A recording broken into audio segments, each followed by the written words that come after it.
دوسرا مسئلہ ہے دجال کا۔ دجال کیا ہے؟ قیامت کی نشانیوں میں سے ایک نشانی وہ بھی اللہ کے نبی صلی اللہ علیہ وسلم نے اس سے متعلق جو تفصیلات بیان کی ہیں، شیخ البانی رحمہ اللہ نے ایک کتاب لکھی ہے قصۃ المسیح الدجال۔ دجال سے متعلق جتنی صحیح روایتیں ہیں ان سب کو اکٹھا کر کے واقعات کے انداز میں اس کو ترتیب دیا ہے۔ تفصیل کے لیے آپ اس کتاب میں دیکھیں۔ اس کتاب میں بڑی وضاحت کے ساتھ اس بات کا ثبوت ملتا ہے کہ دجال واقعی معنوں میں ایک شخصیت کا نام ہے، واقعی معنوں میں ایک شخصیت کا نام ہے، اور ایک شخص ہے جو آئے گا اور آ کر امت کے لیے فتنہ بنے گا۔ بڑی تفصیل اس کے متعلق آئی ہے، وقت اجازت نہیں دیتا کہ میں آپ کے سامنے ساری چیزیں پڑھوں۔ میں نے حوالہ آپ کو دے دیا ہے قصۃ المسیح الدجال، یا پھر آپ اس کتاب کی طرف بھی نہیں جا سکتے تو حدیث کی عام کتابوں میں جن میں سے سب سے واضح روایت اگر آپ دیکھنا چاہیں صحیح مسلم میں حضرت تمیم داری رضی اللہ تعالیٰ عنہ کی روایت ہے، دجال کی تفصیل موجود ہے۔ مولانا وحید الدین خان صاحب کا کہنا یہ ہے کہ دجال کے تصور جو لوگوں کے پاس ہے یہ بھی احادیث کے اندر، قرآن کے اندر موجود نہیں، اس کا بھی انکار کرتے ہیں۔ وہ کہتے ہیں کہ دجال ہے ہی نہیں۔ میں آپ کے سامنے ان کی عبارت پڑھ کر سناتا ہوں، یہی قیامت کا الارم ہے، صفحہ نمبر 109۔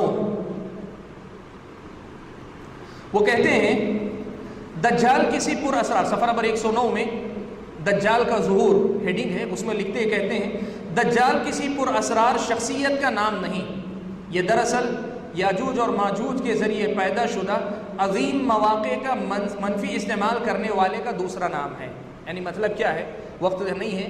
وہ کہتے ہیں کہ یاجوج اور ماجوج سے مراد مغربی اقوام ہیں، انہوں نے سائنس کی ترقی کے ذریعے جو اپرچونٹی کریٹ کی ہے، جو مواقع پیدا کیے ہیں، ان کو انسانیت کی بھلائی اور دین کی تبلیغ کے لیے استعمال کرنے کے بجائے اس کا نگیٹو استعمال جو کرے گا، نگیٹو استعمال جو بھی کرے گا وہ دجال ہے۔ گویا مطلب کیا ہوا، جو دجال کے نام سے ایک شخصیت کا ذکر ہے جس کے فتنے سے بچنے کے لیے اللہ کے نبی صلی اللہ علیہ وسلم نے سورہ کہف کی تلاوت کا اللہ کے نبی نے حکم دیا، یہ دجال نام کی کوئی شخصیت نہیں ہے۔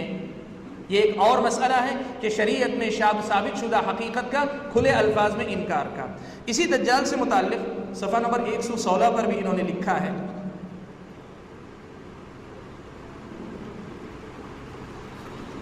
صفحہ نمبر 116 میں وہ لکھتے ہیں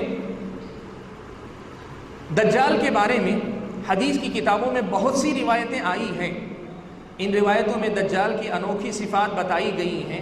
لوگ ان صفات کو لفظی معنی یعنی لٹرل سینس میں لے لیتے ہیں، اس لیے ابھی تک وہ دجال کی شخصی آمد کے منتظر ہیں، یعنی دجال خود ایک شخص کے طور پہ آئے گا، اس کا انتظار کر رہے ہیں۔ حالانکہ اس معاملے میں اب انتظار کا وقت ختم ہو چکا ہے۔ اب آگے لکھتے ہیں حقیقت یہ ہے کہ روایتوں میں دجال کی جو صفات بتائی گئی ہیں وہ سب تمثیل کی زبان میں، سمبولک لینگویج یعنی تمثیل مثال کی زبان میں بیان کیا گیا ہے۔ مقصد اس کا یہ نہیں ہے کہ وہ حقیقی معنوں میں دجال ظاہر ہوگا۔ میں آپ کو بتا چکا ہوں کہ کتاب و سنت میں احادیث میں وضاحت کے ساتھ یہ مسئلہ موجود ہے کہ دجال ایک شخصیت کی حیثیت سے آئے گا، یہ اس سے انکار کرتے ہیں۔ یہ دوسرا مسئلہ تھا جس کا میں نے سرسری طور پہ آپ کے سامنے ذکر کیا۔